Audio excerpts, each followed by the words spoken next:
Hi students, today we are discussing about production function with two variable inputs or isopods. Production function with two variable inputs is based on the fundamental concept isopods. You know, isopods is derived from two words, iso and quants. It means iso means equal and quant means quantity. So isoquant means equal quantity or equal product curves. So let's see what is isoquants. Isoquants represent equal quantity curves or equal product curves. It's a curve which represents different combinations of two variable factor inputs, say labor and capital, that yield equal output.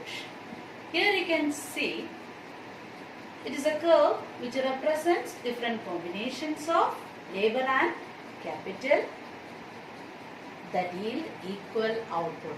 There is another meaning of isoquant, that is locus of all such combinations of two inputs, two variable factor inputs that are capable of producing same level of output. So, from this, you can see that isoquants are analogous to the indifference curve. You have already studied it in consumer behavior. Indifference curve, you know that it's a curve represent different combinations of two commodities that give same level of utility or satisfaction for the consumer. So, here different combinations of two inputs that give the same level of output. So there is some similarity between indifference curve and isoquant. So even though there is similarity, we know that in the case of indifference curve, utility is not measurable. But here, in the case of isoquants, the different combinations of two inputs that give same level of output, that output is measurable. But there, in the case of indifference curve, the utility is not measurable.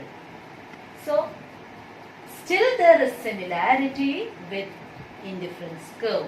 So, isoquants are termed as production indifference curves. Because of these similarities, isoquants are termed as production indifference curve. And let's see the assumptions of indifference curve. You can see that first assumption is, there are so many assumptions. Here we put it in 5. Production of commodity X involves only two factor inputs, labor and capital. The units of each factor inputs are homogeneous. Third one, the two inputs are substitutable. Fourth one, the production techniques remain fixed. Fifth one, the two factor inputs are perfectly divisible. And you can see the tabular representation of isoquants. Here you can put different values for labor or capital. Any values you can put. And I have given some values of labor and capital, and combinations are shown A, B, C, D, E. And capital is 20, 15, 10, 6, 4. You can see one thing, not that level of output. Whatever be the combinations of labor and capital, you will get the same level of output. That is the main idea of isoquant.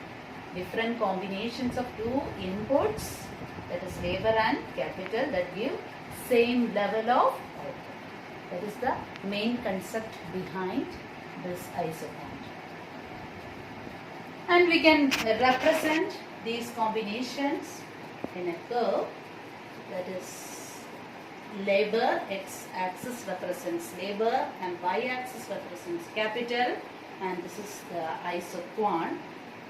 And in this curve, it is clear that, say, different combinations, whatever we are taking any combinations, we can see that the indifference curve is locus of points. Locus of points is represented on indifference curve, and if we take any point of this indifference curve, we will get the same level of output. See, suppose you take the point A, B, C, whatever be the combinations. In the case of point K, you can see that suppose we are putting here A and here B, here C. Take this point, this much amount, this much OA amount of capital and OD amount of labor. It gives such and such amount of output. In our example, 150 is the output. 150 units of output we produced. And the next combination we are taking OB and OE gives same level, 150 units of output. And the next case OC and OF. Okay, that also gives same level of output. So this is what is about indifference curve. Sorry, isoquant. Next is isoquant map.